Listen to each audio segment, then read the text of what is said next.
Welcome to the Arsenal end of season awards. Now, I'm going to be completely transparent with you. I'm not filming this after the Champions League final. I'm filming it actually on the Sunday of the final game of the season. We play Crystal Palace later, but once we've played them, basically, once I step foot out of this door tonight, I don't know what's happening for the rest of the week, the rest of the year, the rest of the season. So we're recording it now. It is subject to change based on the Champions League final. Certain awards are subject to change based on the Champions League final. But without further ado, please could I ask you to... By the way, we have just hit, on the day that Arsenal are lifting the Premier League trophy, we have hit 60,000 subscribers. Absolutely incredible. But for those of you that aren't already subscribed, please do make sure to subscribe and like the video. It does massively help. Without further ado, though, let's get into these awards. The Arsenal End of Season Awards. Obviously, the picture I've used there will be replaced by an actual picture of an actual trophy lift soon enough. But look, into the first award, and that is Arsenal's Most Improved Player. Now, I kind of struggled with this one. Generally speaking, right, a Most Improved Player is someone that was kind of X level for you last season, and then this season they've gone up a level. And I was looking through the squad, and I don't think there are many players that have genuinely significantly improved on last season, because last season we were just riddled with injuries. Like, I think a lot of our players played well last season. One of them, I think Trossard had a better season this season than last season, even though he actually scored more goals last season. But other than that, I was kind of struggling with it. I think there are players that are excellent that have sustained their level. You could argue maybe David Raya is... because even last season, David Raya was excellent. Anyway, the player I have landed on for Most Improved Player of the season for Arsenal Football Club this season is Victor Gyökeres. And the reason is not that he's improved based on his performances at Sporting last season. It is that throughout the season, I think he has got better and better and better, to the point where by the end of the season, he has been excellent for us. He has so developed his hold-up game, right? The way he uses his body, the way he understands players around him. And part of that is simply just settling in at a new club. But I genuinely do think that that improvement in his hold-up play has given Arteta a far bigger headache when it comes to the big games between Gyökeres and Havertz. I think earlier in the season, Arteta would have quite comfortably picked Kai Havertz for example, the Champions League final. Now, I'm not so sure. And that is a massive credit to Victor Gyökeres. So the first award of the video goes to Victor Gyökeres. The second award of the video is Signing of the Season. Now, if you had asked me 6 months into the season who this goes to, I think it was quite comfortably Martin Zubimendi.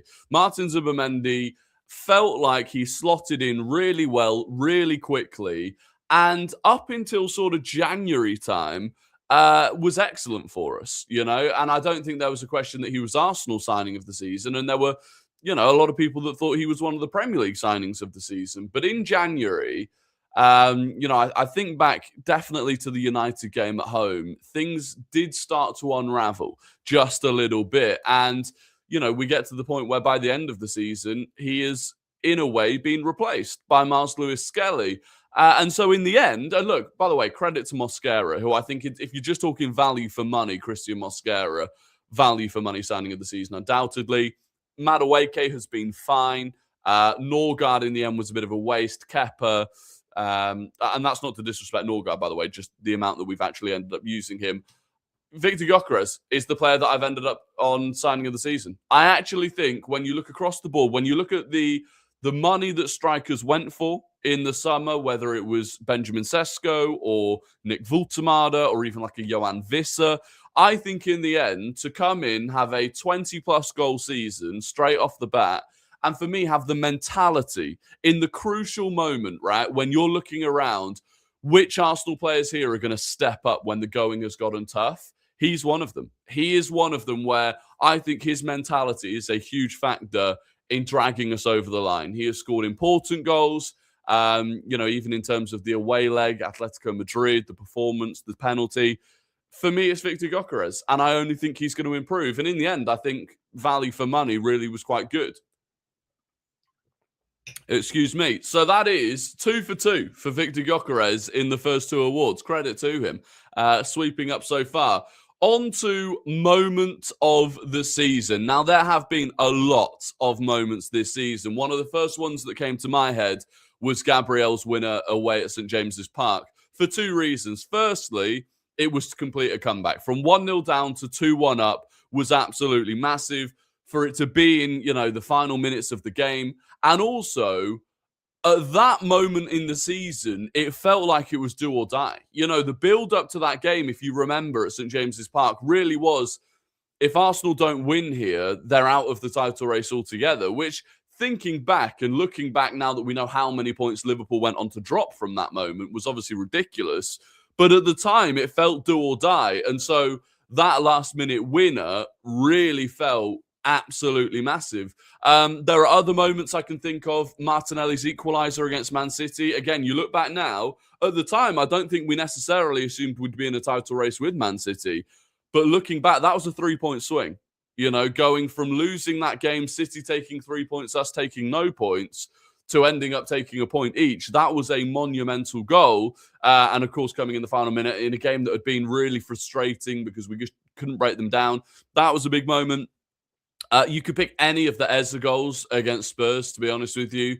All of those were incredible moments. But the one I've landed on, and the one that I don't just think is Arsenal's moment of the season, but I genuinely believe is the Premier League moment of the season, Max Daumann's goal against Everton. Daumann's goal against Everton, not just the context of the title race. Like, that was a dagger goal from the corner. Everton had the corner in a moment where the pressure was massively building in the title race. But also, I think it's a moment that you'll look back on, and I certainly think I'll look back on and say I was there. Like, in terms of the player that Max Daumann is and the player I think he could go on to be.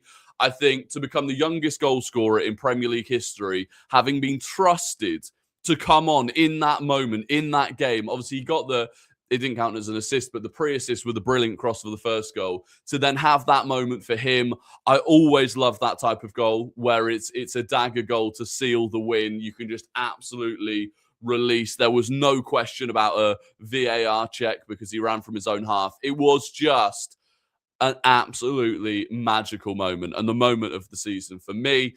On to the biggest aura gain. Now, it's quite a cringeworthy title, but the biggest aura gain of the season.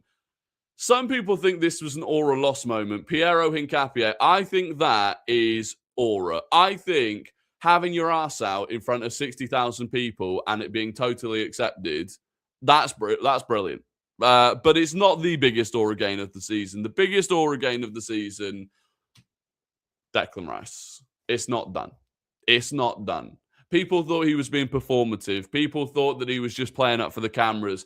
People didn't think he believed it or that the Arsenal players believed it. But they did. And him and Saka did an interview with Sky Sports now that we've won the Premier League talking about that moment. And they said they felt like the season wasn't done there. They actually felt like they were going to kick on, and then they did. And that goes from being maybe a cringe moment or whatever that people were trying to paint it out to be. In reality, it was just an elite sportsman truly believing it wasn't over. It turns into the biggest aura game moment of the season. And the flip side of that, if we were to do biggest aura loss of the season, which we're not because no Arsenal player has lost aura this season, but if we were, you'd be looking at Erling Haaland. Ooh, sometimes I get a good feeling. Or Cherky doing kick-ups against us. All of those moments. Or the bottle man. Probably the bottle man, to be honest with you. On to goal of the season. Arsenal goal of the season. We have actually, despite what people say, we have actually scored quite a few bangers this season. I mean, virtually every single Eze goal has been a banger. For me, his best one was that one against Bayer Leverkusen. Unbelievable strike. I think it's so difficult to hit the ball like that. I remember Zubamendi's earlier in the season from outside the box. We have had some bangers, but it's actually quite an easy one. In terms of just the raw, outrageous nature of the goal, Noni Madueke against Club Brugge. Obviously, that was a game that meant less, probably. But the goal itself, the way he turned, he's basically put the ball up on the halfway line, turned out away from two players, has the audacity to strike it from where he does, in off the bar. It was an unbelievable goal. And credit to him, Noni Madueke getting an award, goal of the season. On to the hardest moment of the season. Now, we have had a lot of these, by the way, a lot of them throughout the season. I mean, I think Sunderland away, conceding the last-minute goal to Brian Brobby, losing 3 points there. Aston Villa away, we had dug in so hard to concede in the way that we did to Emi Buendia to lose the game. That was absolutely brutal. That ended that run that we were on as well, which was a real shame. And it felt so unnecessary. That felt like a real dagger. But for me, obviously, Bournemouth defeat was horrible. City defeats were horrible. That Kai Havertz miss against City, the header to equalise with what would have been an incredible moment. But I think the hardest moment was Wolves. For drawing from 2-0 up against the team that were bottom of the table. That was a moment where I felt sick. And also angry. Like, that was the most angry I felt at this team all season. And really, even in seasons before it. Like, to throw away that in the way that we did, I just thought, yeah, I couldn't believe it. That was the hardest moment to come back from. And to actually, okay, we're rallying and we're regrouping. And obviously, ultimately, we were actually able to bounce back against Spurs with a 4-1 win away at Spurs. They helped us rebound so well after that. But it was certainly the hardest moment of the season, in my opinion. On to team performance, the best performance that Arsenal have put in this season. Now, there are certainly big games where I think we've performed. I think in the Champions League, the Atletico Madrid ties, I think we performed really well. But in terms of a game this season where I looked at that team and thought, wow, this is what we're meant to look like. This is the best iteration of us. It was that Fulham game. It was Fulham 3-0, the first half that we put on against them. Relentless pressure, clinical in front of goal. That for me was where I felt we could have performed like that for a lot of this season if we had had a fit and fresh squad throughout most of the season. There were other games. Actually, I'll tell you what, the Villa 4-1, was it 4-0 or 4-1? 4-1, because they scored that final minute goal. But going 4-0 up against Villa, the only thing with that was I actually didn't think our first half performance was that great. The second half was brilliant against them. But yeah, the best I think we have played this season was Fulham at home. The heart in mouth moment.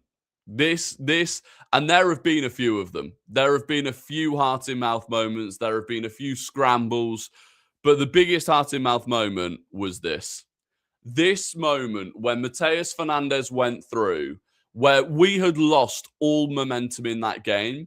And realistically, if we lose here, right, drawing, it would still technically have been in our hands because of goal difference. And obviously, on the back of that, we know that City have gone on to drop points and we've won the league and whatever. But in this moment, where it was still neck and neck, if we had lost, City would have had the advantage. And I think if that goal had gone in, we would have lost the game. I really do. And he goes through and you just think, all I'm thinking is he's just going to slide it to the side of David Raya, to David Raya's left-hand side, into the bottom corner.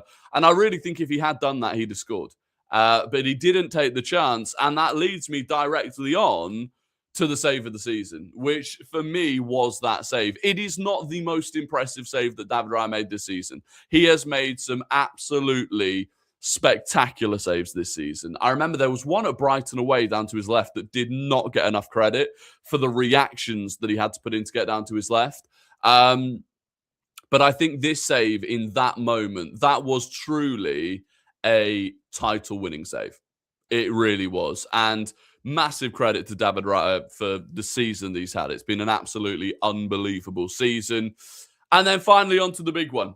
This is the big one. Arsenal's player of the season. Now, I believe there are 4 candidates for this award. David Raya, as we've just spoken about, William Saliba, Gabriel, and Declan Rice. And genuinely, if any 4 of those won it, I'm sure you'll put your candidate down in the description that you think is player of the season.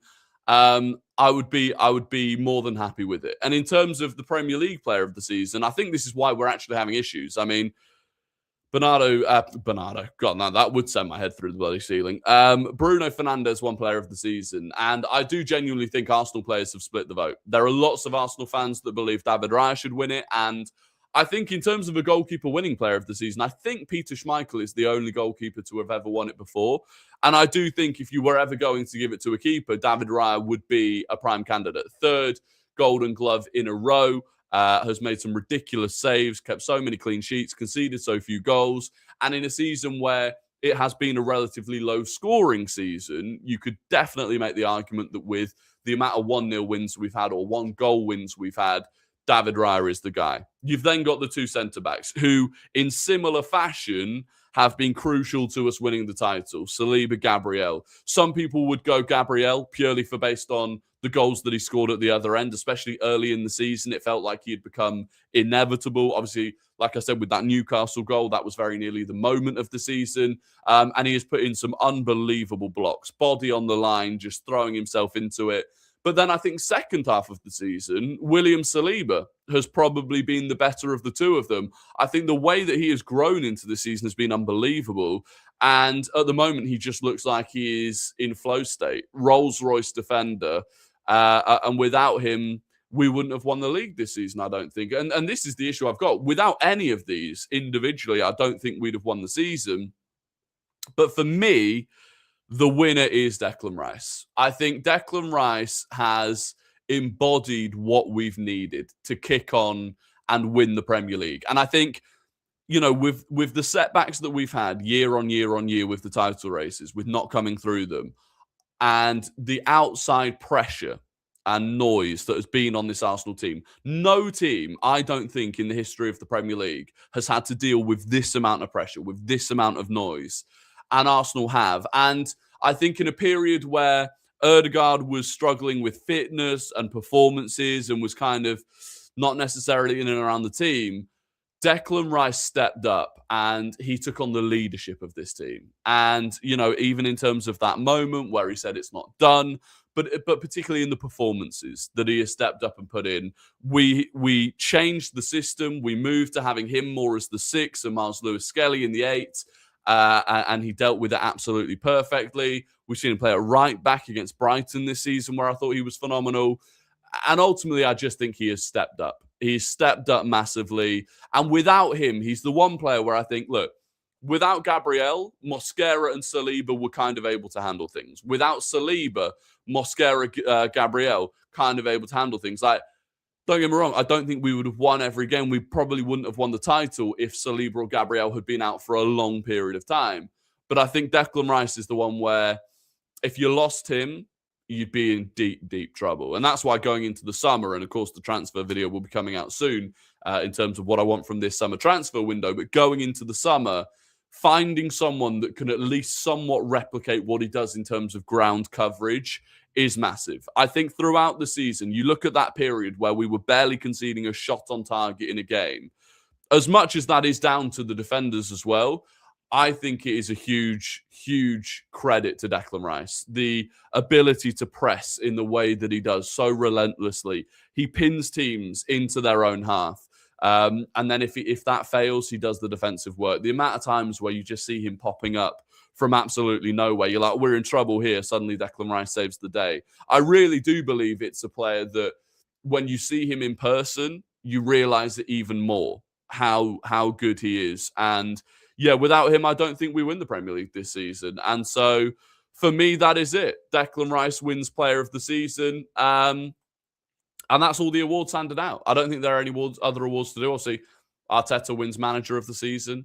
Maybe what other awards should I have done? I was trying to think. Celebration of the Season. Who wins Celebration of the Season? I think my favorite celebration probably was, I mean, Gyökeres throughout the season. Every time Gyökeres puts the mask on, it just is cold. I love it. Maybe Ez's celebration, but he got it wrong. He grabbed the wrong part of the shirt. I have enjoyed Ez's celebrations. I do kind of think the Dalman one just because it was like he didn't even know what to do. I don't know. Anyway, look, that's the end of the video. Any of those awards that you disagree with, anything that I've forgotten, there might be things that I've forgotten to include, even in terms of some of the awards, some of the moments, some of the goals, whatever. Let me know down in the comments. Please do like, please do subscribe. And yeah, over the next 10 days, I don't know what the schedule on this channel is going to be like. I'm in Budapest from Thursday until Sunday. Then we've got the parade. But yeah, look, let's just enjoy it. And worst case, we will reconvene at some point, hopefully as double winners. But until then, goodbye.